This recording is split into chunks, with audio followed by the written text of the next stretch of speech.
नमो भगवते महापाशुपताय तुलबलवीर्यपराक्रमाय त्रिपञ्चनयनाय नानारूपाय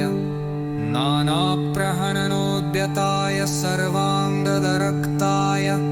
भिन्नाञ्जनचयप्रख्याय श्मशानवेतालप्रियाय सर्वविघ्ननिकृन्तनरताय सर्वसिद्धिप्रदाय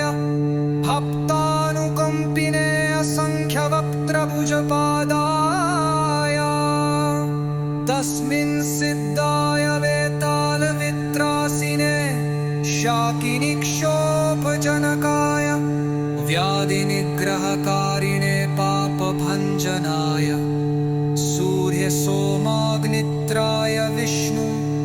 कवचाय खड्गवज्रहस्ताय यमदन्नवरुणपाशाय रुद्रशूलाय ज्वलज्जिह्राय सर्वरोगविद्रावणाय ग्रहनिग्रहकारिणे दुष्टिनानक्षयकारिणी वैश्मतिङ्गलाय फट ओङ्कारस्ताय फट वज्रहस्ताय फट शुद्धये फट अन्नाय फट यवाय फट खड्जाय फट देवताय फट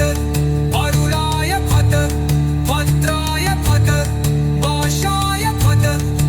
वजाय फट अन्तुषाय फट यदा